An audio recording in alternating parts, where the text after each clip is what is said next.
नमस्कार दोस्तों, आप सबका स्वागत है। आज की हमारी कहानी है षड्यंत्र। आज सुबह सुबह जब पवन अपने पालतू कुत्ते को घुमाकर लौटा तो उसकी पत्नी सीमा बर्तन धो रही थी। गुस्से में एक एक करके बर्तन पटकने लगी। अरे क्या हुआ सीमा, किसी बात से नाराज़ हो गया? पवन ने पूछा तो सीमा मुंह बनाते हुए बोली, जाने हमारे दिन कब बदलेंगे। सब लोग छुट्टियां मनाने दूसरे देशों में घूमने फिरने के लिए जाते हैं और एक हम हैं जिन्होंने इंडिया भी पूरा नहीं देखा। कितने दिनों से वादा करते आए हो कि हम भी बाकी लोगों की तरह कहीं बाहर घूमने जाएंगे। हमारे बच्चे मोनू और रिंकी भी कितनी बार कह चुके हैं, लेकिन आप हैं जो टस से मस नहीं होते। सीमा बोलती जा रही थी, लेकिन पवन को अपनी पत्नी की बातों पर कोई फ़र्क नहीं पड़ रहा था। उसे नज़रअंदाज करते हुए चुपचाप अखबार पढ़ने बैठ गया। फिर सीमा बोली, कल ही मेरी सहेली का फ़ोन आया था। फ्रांस घूमने गए हैं वे लोग। यह देखो, एफिल टावर की ऊंचाई से फ़ोटो खींचकर भेजी है। क्या नज़ारा दिखता है। ऊपर से सोचो, अगर फ़ोटो में इतना खूबसूरत नज़ारा है तो सामने से देखने में कितना मज़ा आता होगा। सीमा ने अपने मोबाइल में फ़ोटो दिखाते हुए अपने पति पवन से कहा। तो पवन बोला, अरे सीमा, इन हाई सोसाइटी के लोगों की क्या ही कहने। उनकी जो इच्छा होती है उस पर लाखों खर्च कर देते हैं। उनसे हमारा क्या मुकाबला। ऐसी सहेलियों से तो दूरी बनाना ही बेहतर है, जो अपनी फ़ोटो दिखा दिखा कर दूसरे के घरों में आग लगाती हैं। पवन ने कहा तो सीमा अपनी बड़ी बड़ी आंखें दिखाती हुई बोली, अरे मैं कहाँ पर विदेश जाने को कह रही हूँ। कम से कम इंडिया तो घूम ही सकते हैं ना हम लोग। लेकिन तुम्हें मेरे कहने का फ़र्क कहाँ पड़ता है। मैं जो मर्ज़ी बोलती रहूँ, आपको तो इत्मीनान से अपने अखबार पढ़ने से मतलब है। इस अखबार से फुर्सत मिले तो ही कुछ सोचो, सीमा ने गुस्से में कहा। तो पवन बोला, अरे तुम मेरे अखबार के साथ शोतन सा व्यवहार क्यों करती हो। बच्चों की गर्मियाँ की छुट्टियाँ तो आ जाने दो, सोचेंगे इस बारे में भी। ऐसा कहकर पवन ने वही बात को टाल दिया। कुछ दिन शांति से बीते, फिर कुछ ऐसा हुआ जिसकी किसी ने कल्पना भी नहीं की थी। एक दिन जब पवन ऑफिस से घर पहुंचा तो उसके चेहरे की हवाइयाँ उड़ी हुई थी। निराशा और उदासी उसके चेहरे से साफ झलक रही थी। उसे देखकर सीमा परेशान हो गई और बोली, अरे क्या हुआ, आप ठीक तो हैं? ऑफिस में कुछ हुआ है क्या? अरे बताती क्यों नहीं, मेरी जान निकली जा रही है। तो पवन बोला, बताने को अब कुछ बचा ही कहाँ है, तुम खुद ही देख लो। ऐसा कहते हुए पवन ने अपनी जेब से एक लिफाफा निकाला तो बच्चों ने प्रश्न सूचक निगाहों के साथ लिफाफा खोल कर देखा तो उनका मुंह खुला का खुला रह गया। फिर सीमा बेचैनी से बोली, अरे कुछ तो बताओ, हुआ क्या है? किसी ने कुछ नहीं बोला तो सीमा ने वह लेटर लिया और पढ़ने लगी तो आश्चर्यचकित रह गई। चेहरे पर खुशी की लहर दौड़ गई। अविश्वसनीय भावभंगिमा से उसने पवन की ओर देखा और बोल उठी, क्या सच है? क्या सच में आपका प्रमोशन हो गया है?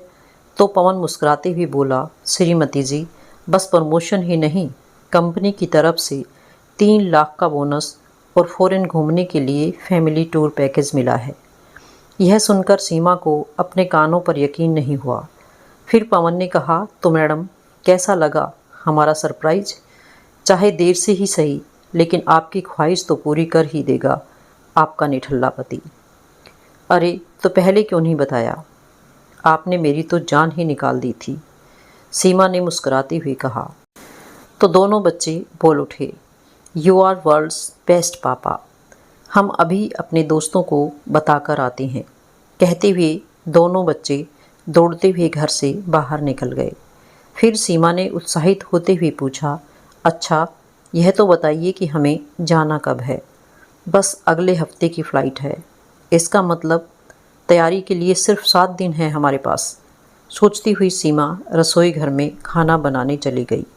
रात को डिनर के समय भी विदेश घूमने की ही बात चल रही थी। तभी पवन बोला, मैं कल बैंक से पैसे निकलवा कर ले आता हूँ। तुम लोग अपने सामान की लिस्ट तैयार कर लो। जिसे जो कुछ भी खरीदना है कल ही खरीद कर ले आएंगे। पवन के इतना कहने की देर थी कि दोनों बच्चे अपना अपना सामान बताने लगे और हमेशा की तरह दोनों बच्चों को बोलते देख उनका कुत्ता डॉलर भी भौंकने लगा। उसी समय पवन और सीमा का ध्यान उनके कुत्ते की ओर गया और दोनों एक दूसरे की ओर हैरानी से देखने लगे। फिर पवन बोला, सीमा, हम विदेश जाएंगे तो डॉलर को कहाँ छोड़ेंगे? सीमा भी सोच में पड़ गई और बोली, इस बात का तो मुझे भी ख्याल नहीं आया।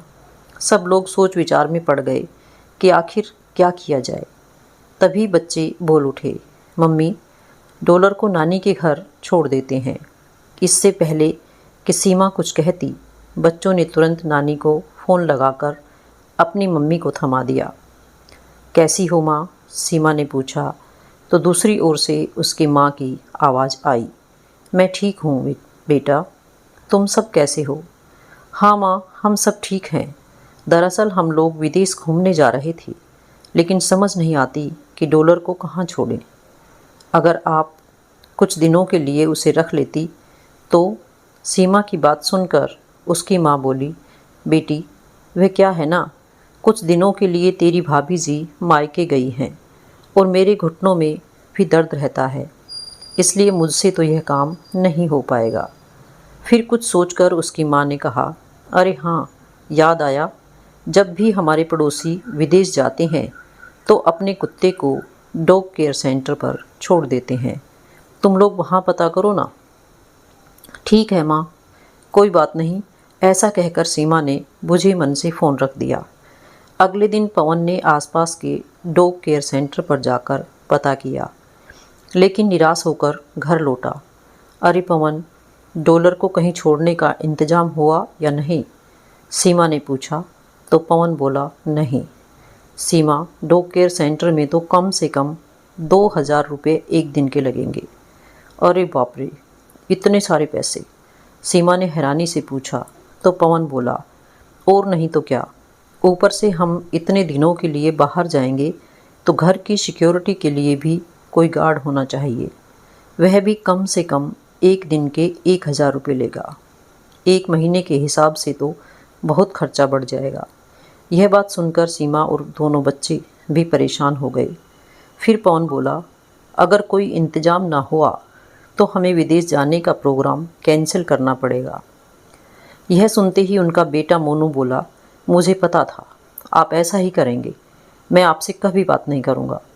ऐसा कहकर नाराज़ होकर वह अपने कमरे में चला गया। तभी सीमा बोली, क्यों ना गांव से आपकी माँ को बुला लिया जाए। तभी पवन बोला, यह तुम कैसी बातें कर रही हो? माँ यहाँ आकर कैसे रह सकती है, वह भी अकेले? तो सीमा ने कहा, अरे पवन, एक बार सोचो तो सही, आपकी माँ यहाँ आ जाएगी तो ना घर की सिक्योरिटी के लिए गार्ड की ज़रूरत पड़ेगी और ना ही डॉलर की देखभाल के लिए हमें कोई एक्स्ट्रा खर्च करना पड़ेगा। लगे हाथ घर में रखे पौधों को भी पानी दे दिया करेंगे। सीमा की बात सुनकर पवन बोला, अच्छा, लेकिन सीमा, तुम्हें तो मेरी माँ फूटी आँख नहीं सुहाती थी, जिस कारण आज तक हमने यहाँ बुलाया तक नहीं था। हम यहाँ ऐशो आराम की ज़िंदगी जीते हैं और वह बेचारी अकेली गांव में रहती हैं।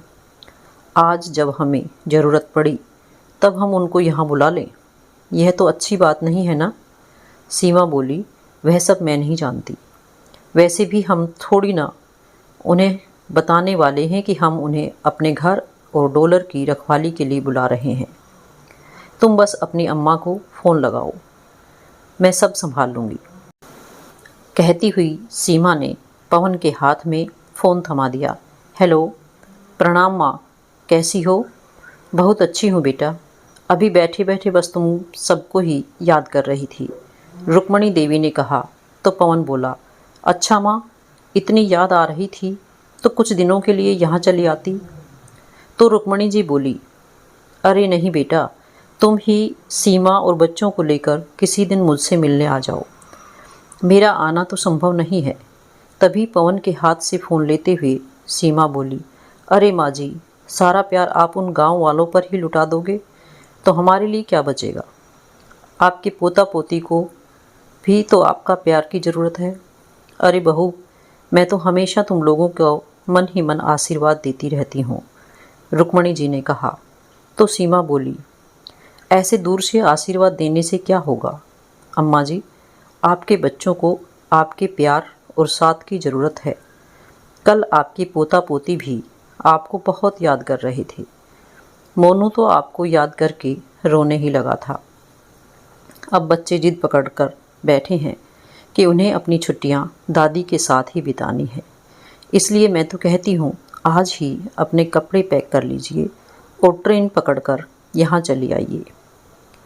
इतने सालों बाद बहू ने इतने हक से बात की और इतने प्यार से अपने घर बुलाया। यह देखकर तो रुक्मणी जी मन ही मन फूली नहीं समा रही थी। वे खुद को रोक ना पाए और बड़ी खुशी से बेटा बहू के घर जाने की तैयारी करने लगी। करीब 2 वर्ष पहले रुक्मणी जी के पति का देहांत हुआ था। जब वे जीवित थे तो पूरे गांव में उनका बहुत मान सम्मान हुआ करता था। यूँ तो सरल स्वभाव की रुक्मणी जी पति के जाने के बाद गांव में अपने घर में अकेली रहती थी, लेकिन गांव के सभी लोग उसका पूरा ख्याल रखते थे। यहाँ तक कि गांव के बच्चे भी उन्हें अकेला नहीं छोड़ते थे। अक्सर उनके पास आकर सब बच्चे कहानी सुना करते थे।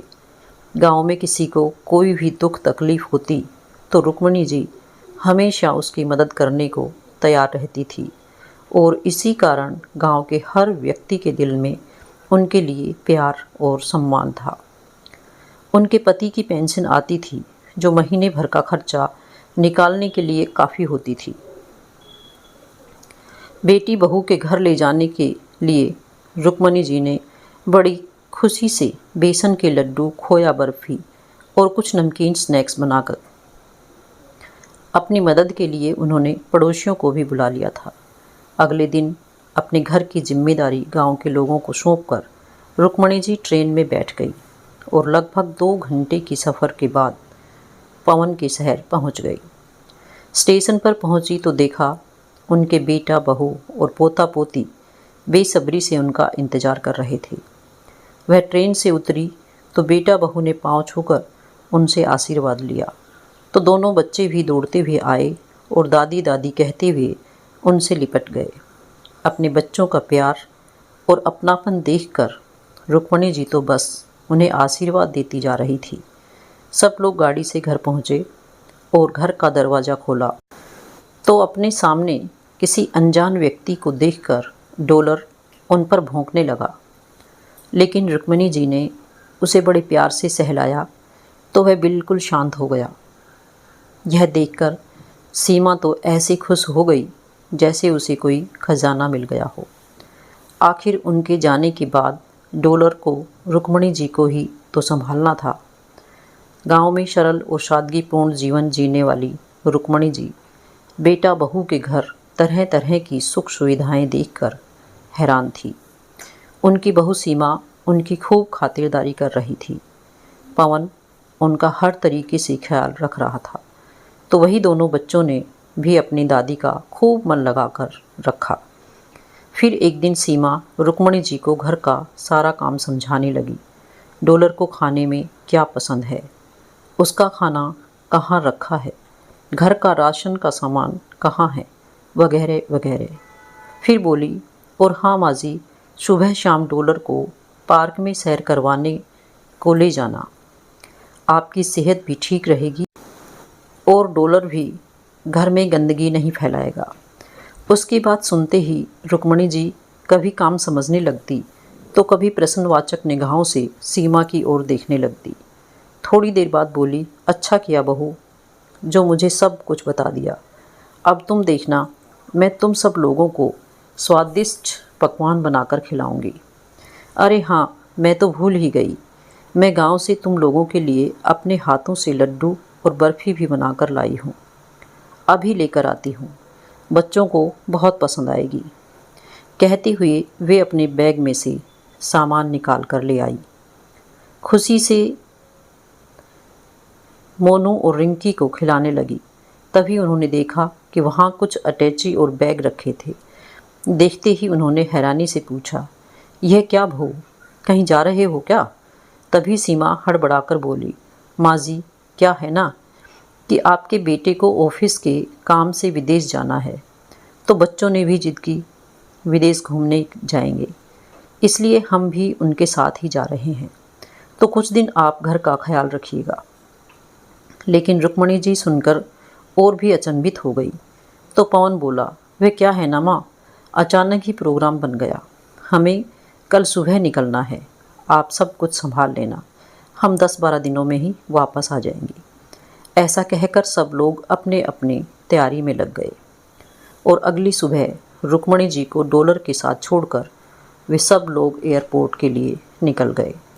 यह देखकर रुक्मणी जी को अच्छा तो नहीं लगा, लेकिन कुछ ही दिनों की बात है, यह सोचकर उन्होंने अपने मन को समझा लिया। सुबह नहा धोकर उन्होंने डॉलर को भी बड़े प्यार से नहलाया। सीमा के बताए अनुसार उन्होंने डॉलर का खाना उसके बर्तन में डाल दिया और फिर अपने खाने की थाली भी वहीं लेकर बैठ गई।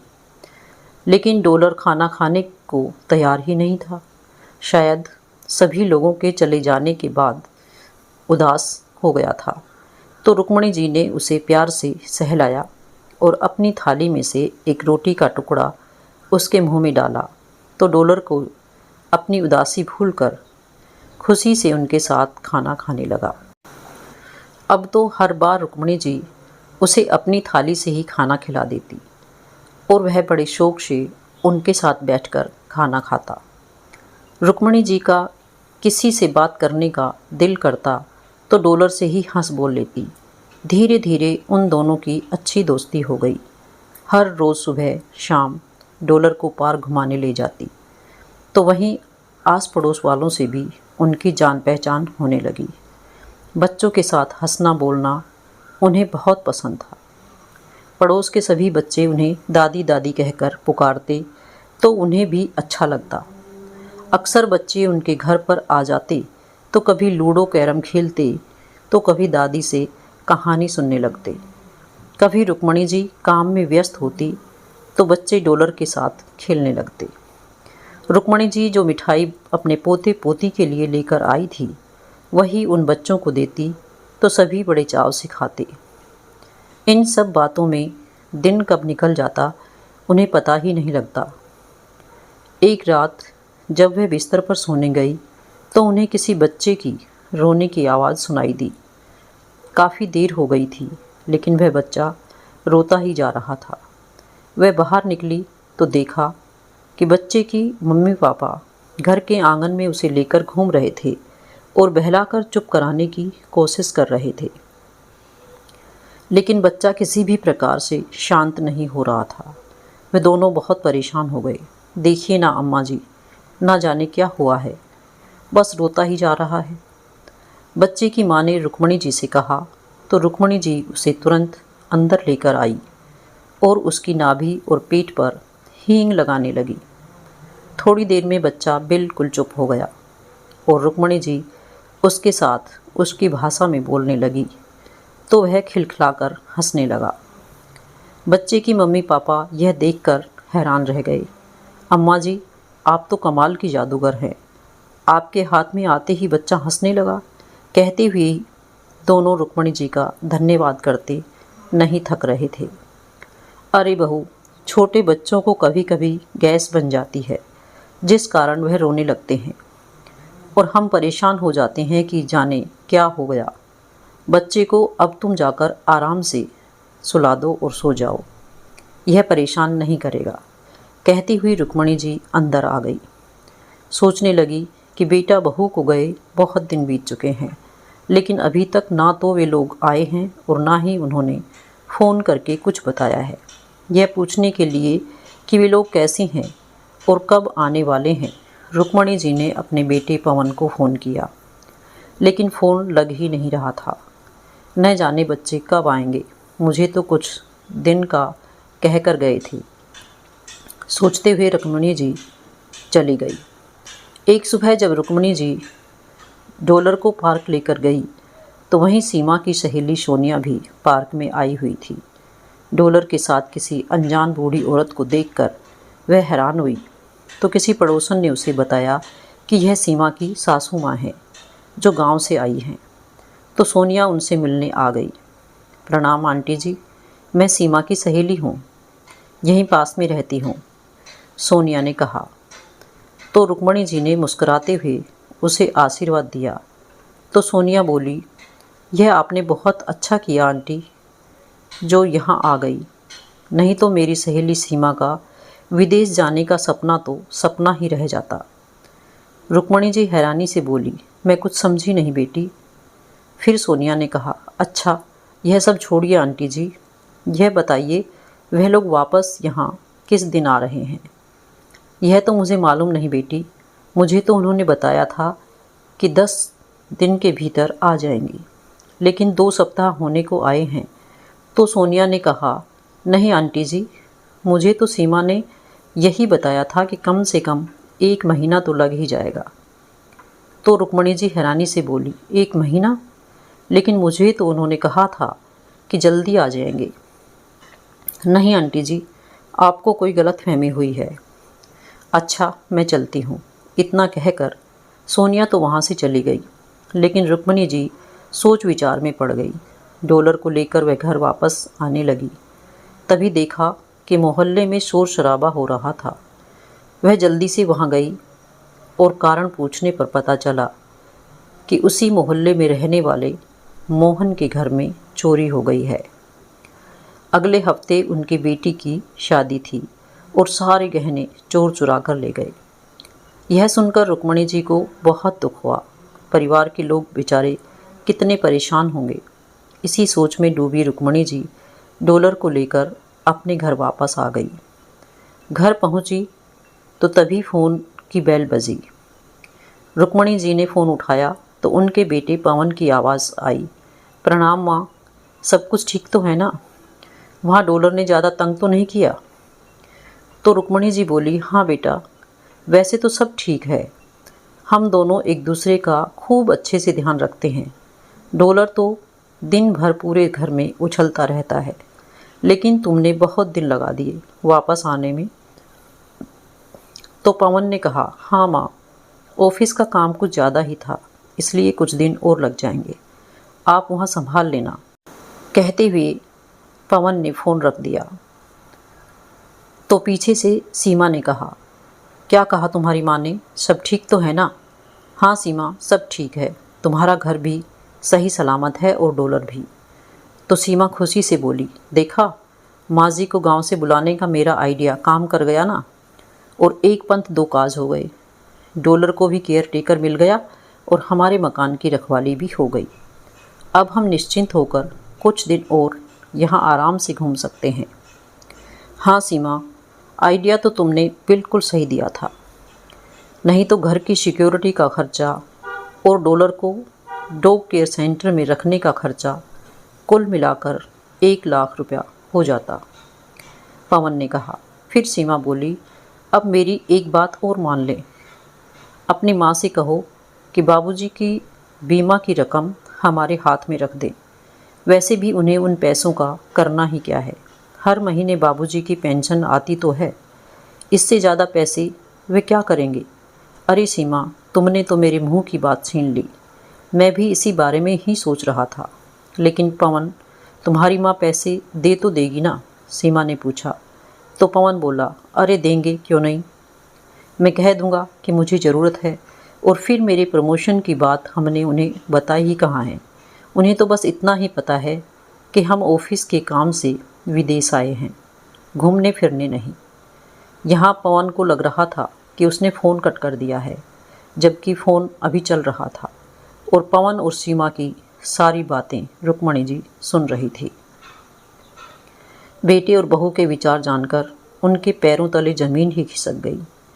यकीन ही नहीं कर पा रही थी कि उनकी अपनी औलाद ही इतना नीचे गिर सकती है, केवल अपने स्वार्थ के लिए।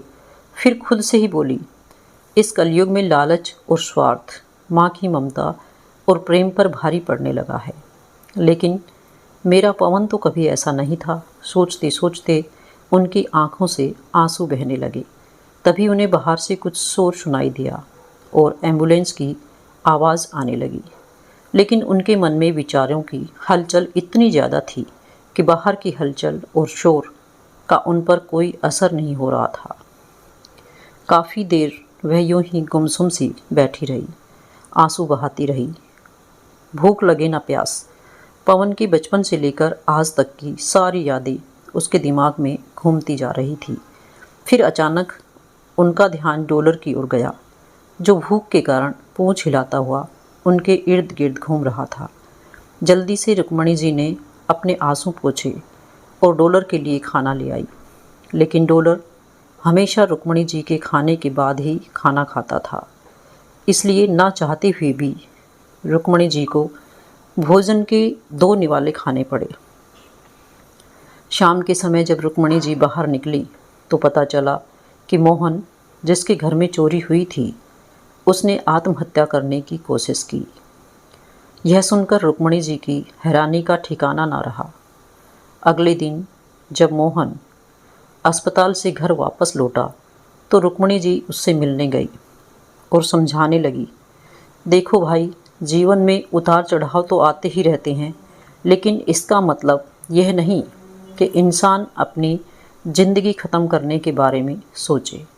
तभी मोहन बोला, नहीं बहन जी, आप नहीं जानती कि मैं कितने दुखों से गुज़र रहा हूँ। दिन भर मेहनत मजदूरी करके 4 पैसे घर में लेकर आता हूँ तो खर्चा भी पूरा नहीं हो पाता। बड़ी मुश्किल से बिटिया की शादी के लिए कुछ पैसे इकट्ठे करके गहने बनवाए थे, लेकिन भगवान से यह खुशी भी नहीं देखी गई हमारी। अब कैसी होगी बेटी की शादी, क्या करूं, समझ नहीं आता। कहता हुआ मोहन फूट फूट कर रोने लगा। मोहन की हालत देखकर रुक्मणी जी द्रवित हो उठे। आप चिंता मत करो, भगवान पर विश्वास रखो, सब ठीक हो जाएगा, रुक्मणी जी ने कहा। एक बेटी के पिता की लाचारी देखकर रुक्मणी जी से रहा नहीं गया और अगले ही दिन अपने गांव फ़ोन किया और पड़ोसियों से 1 लाख रुपया भेजने को कहा और यह भी कहा कि गांव आने के बाद वह लौटा देंगी। अब रुक्मणी जी की बात गांव में भला कौन टाल सकता था। अगले ही दिन पैसे उनके पास पहुंचा दिए गए। पैसे लेकर रुक्मणी जी मोहन के घर गए और सारे पैसे उसके हाथ में थमा दिए। यह देखकर मोहन बोला, अरे यह क्या है, खोल कर देखो। तो पैसे देखकर हैरान हो गया और बोला, इतने सारे पैसे। तो रुक्मणी जी ने कहा, अब तो तुम्हारी बेटी की शादी हो जाएगी ना। फिर मोहन बोला, अरे नहीं नहीं, यह पैसे मैं नहीं ले सकता। अरे यह सिर्फ आपकी ही बेटी नहीं है, हमारी भी बेटी है। आप मना करेंगे तो मुझे अच्छा नहीं लगेगा। मुझे अपनी बड़ी बहन समझकर ही रख लीजिए। रुक्मणी जी ने कहा तो मोहन भरी आंखों लिए बोला, आपका यह एहसान हम लोग कैसे चुका पाएंगे। तो रुक्मणी जी ने कहा, अरे एक इंसान होने के नाते हमारा फ़र्ज़ बनता है दूसरे इंसान की मदद करना, इसमें कोई एहसान नहीं है। आस पड़ोस के सभी लोगों ने रुक्मणी जी के इस कदम की खूब तारीफ़ की। उनकी देखा देखी बाकी के पड़ोस वाले भी मोहन की मदद के लिए आगे आ गए और वह खूब अच्छे से शादी संपन्न हुई। अभी रुक्मणी जी घर आकर बैठी थी कि उनकी बहू सीमा का फ़ोन आ गया। माँ जी, हम कल दोपहर तक घर पहुँच जाएंगे, खाना बना कर रखिएगा और हाँ, घर की पूरी अच्छे से साफ़ सफाई करके रखना। मुझे घर बिल्कुल वैसा ही चाहिए जैसा मैं छोड़ कर गई थी। ठीक है बहू, रुक्मणी जी ने कहा और फ़ोन रख दिया। अगली सुबह रुक्मणी जी कुछ ज़्यादा ही जल्दी उठ गई थी। आज उनके पति की बरसी थी, इसलिए मंदिर जाने के लिए सुबह सवेरे नहा धोकर तैयार हो गई। भगवान को भोग लगाने के लिए रसोई घर में जाकर हलवा पूरी बनाने लगी और कुछ खाना उन्होंने गरीबों को बांटने के लिए भी बनाया। डॉलर को घर में ही छोड़कर वह मंदिर चली गई। मंदिर जाकर भगवान को माथा टेक कर भोग लगाया और पति की आत्मा की शांति के लिए प्रार्थना की। मंदिर के बाहर आई तो सभी गरीब लोगों को भोजन बांटने लगी। तभी उनकी नज़र वहीं बैठी एक वृद्ध महिला पर पड़ी। जैसे ही वह खाना देने के लिए उसके पास जाने लगी, तभी उसने अपना चेहरा साड़ी के पल्लू से छुपा लिया। कदकाठी से वह महिला उन्हें जानी पहचानी सी लगी। जैसे ही रुक्मणी जी प्रसाद देने लगी तो उनकी नज़र उस महिला के हाथ पर पड़ी जिस पर लिखा था कमला देवी। देखते ही रुक्मणी जी का कलेजा धक से रह गया। कमला देवी, तुम मेरी सहेली कमला देवी हो ना? कहते हुए उन्होंने पल्लू हटाया तो आंसुओं से भरी आंखें लिए कमला देवी नजरें नहीं मिला पा रही थी। यह सब कैसे हो गया कमला? तुम तो अपने बेटों के साथ बहुत खुश थी, गांव छोड़कर उनके साथ शहर में आई थी और बहुत आराम से रह रही थी। तो कमला देवी जी रोते हुए बोली, क्या बताऊं, दोनों बेटों को बड़े शहर में अच्छी नौकरी लग गई थी तो हम स्वयं को धन्य समझने लगे थे। फिर दोनों बेटे और बहू मुझे भी अपने साथ यहाँ लेकर आ गए। हम लोग भी उनके साथ सुखपूर्वक जीवन बिता रहे थे। 3 महीने बड़े बेटे के घर रहती और 3 महीने छोटे बेटे के घर। कुछ ही महीने पहले पति का देहांत हो गया तो बेटों ने गांव वाला मकान बेचने की जिद पकड़ ली। सब गांव वालों ने कितना रोका था मुझे कि अपने जीते जी अपने हाथ काटकर बच्चों को मत दो, लेकिन मैं ही नहीं मानी। सोचा था कि जब बुढ़ापा बच्चों के साथ ही गुजरना है तो बच्चों की बात मानने में क्या हर्ज है। लेकिन अपना हिस्सा लेने के बाद बड़ा बेटा तो अपने बीवी बच्चों के साथ विदेश चला गया तो छोटे बेटे बहू ने भी मेरी जिम्मेदारी लेने से इनकार कर दिया।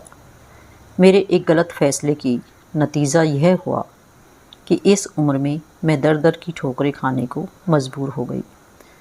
2 बेटों के होते हुए भी मेरा अपना कोई नहीं है। सोच रही हूँ किसी वृद्ध आश्रम में चली जाऊँ। कहती हुई कमला देवी जी फूट फूट कर रो पड़ी। रुक्मणी जी ने आंसू पूछे और कहा, अरे वृद्धाश्रम क्यों, तुम मेरे साथ चलो। रुक्मणी जी अपनी सहेली को घर लेकर आई। कमला, मैं नाश्ता बनाती हूँ, तब तक तुम हाथ धोकर आ जाओ और यह लड्डू खाओ। मैंने अपने हाथों से बनाए हैं, बच्चों के लिए लेकर आई थी, लेकिन उनके पास तो समय ही नहीं था लड्डू खाने के लिए, विदेश जो जाना था। कहते हुए रुक्मणी जी की आंखें भर आई और नाश्ता बनाने रसोई घर में चली गई। बातचीत करते हुए दोनों सहेलियों ने नाश्ता किया। उसी समय दरवाजे की बेल बजी। रुक्मणी जी ने दरवाज़ा खोला तो सामने सीमा और पवन खड़े थे, लेकिन अपने घर में किसी अजनबी को देखकर सीमा प्रश्नवाचक निगाहों से रुक्मणी जी की ओर देखने लगी। तो रुक्मणी जी बोली, बहू, यह मेरी सहेली है, बेचारी बहुत परेशान थी, दुखी थी, इसीलिए मैं इसे अपने साथ। रुक्मणी जी अपनी बात पूरी कर पाती उससे पहले ही सीमा बोली, हाँ हाँ, हमने तो यहाँ धर्मशाला खोल रखी है ना, जो किसी को भी घर के अंदर लेकर आ गई। और वैसे कितने दिनों से चल रही है यह समाज सेवा? ये तुम क्या कह रही हो बहू? रुक्मणी जी हैरानी से बोली। तो पवन ने कहा, माँ सही तो कह रही है माँ, यह हमारा घर है, कोई वृद्ध आश्रम नहीं है। यह सुनकर रुक्मणी जी हक्का बक्का खड़ी रह गई और फिर बोली, हाँ वैसे तो ठीक कहा तुमने, यह घर तुम्हारा है, मेरा नहीं, क्योंकि मुझे तो तुम लोगों ने इस घर में इसलिए बुलाया था ताकि मैं तुम्हारी अनुपस्थिति में इस घर की और डॉलर की रखवाली कर सकूं। एक चौकीदार से ज़्यादा हैसियत कहाँ है मेरी? फिर मैं किस हक से अपनी सहेली को यहाँ लेकर आ गई? अब जब इस घर के मालिक घर में वापस आ चुके हैं तो इस चौकीदार का क्या काम? तुम्हारे घर में शायद हम जैसे लोगों के लिए कोई जगह नहीं है, लेकिन मेरे गांव में और मेरे गांव वालों के दिल में बहुत जगह है। शाम की ट्रेन से अपनी सहेली को लेकर अपने गांव वापस चली जाऊंगी। कहती हुई रुक्मणी जी की आंखों में आंसू की धार बहने लगी तो मोनू और रिंकी दादी को आकर लिपट गए और रोते ही बोले, दादी, नहीं दादी, आप हमें छोड़कर नहीं जाएंगे, बच्चों की मासूमियत भरी बातें सुनकर रुक्मणी जी दोनों बच्चों को, अरे बेटा, मैंने तुम लोगों से मिल लिया, इतना ही बहुत है मेरे लिए। मेरा प्यार और आशीर्वाद हमेशा तुम्हारे साथ रहेगा। बस मेरी एक बात हमेशा याद रखना, ज़िंदगी के हर मोड़ पर माँ बाप क्या होते हैं जो बिल्कुल निस्वार्थ भाव से अपने बच्चों का भला चाहते हैं। हर मुसीबत में अपने बच्चों का साथ देते हैं। बदले में वह अपनी औलाद से किसी चीज़ की उम्मीद नहीं करते। आँख मूंद कर वे अपने बच्चों पर विश्वास रखते हैं। इसलिए तुम दोनों अपने मम्मी पापा को विश्वास को बिल्कुल मत तोड़ना, क्योंकि जब विश्वास टूटता है ना, तो माँ बाप को बहुत दुख होता है। रुक्मणी जी की बात सुनकर सीमा और पवन को अपनी गलती का एहसास होने लगा।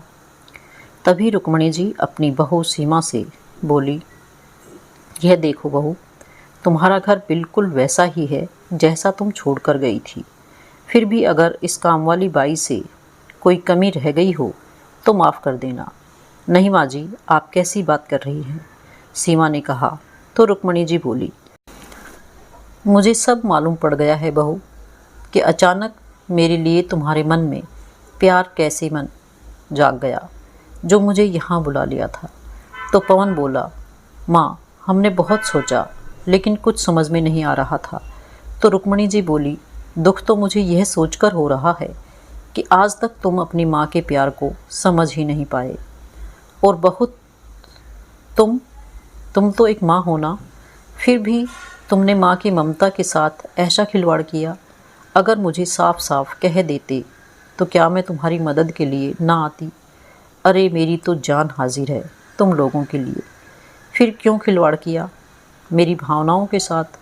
और हाँ बेटा, तुम्हारे बाबूजी के बीमे के इन पैसों पर तुम्हारी नज़र है। उन पैसों को हासिल करने के लिए कोई नया नाटक मत करना। जब मांगोगे मैं दे दूँगी। रुक्मणी जी की यह बात सुनकर पवन और सीमा शर्मिंदगी के कारण स्वयं को ज़मीन में धंसने जैसी स्थिति में आ गए थे। बिना देरी किए रुक्मणी जी ने अपना बैग उठाया और अपनी सहेली के साथ घर से बाहर निकली। तो पवन और सीमा की आंखों से आंसू बह निकले।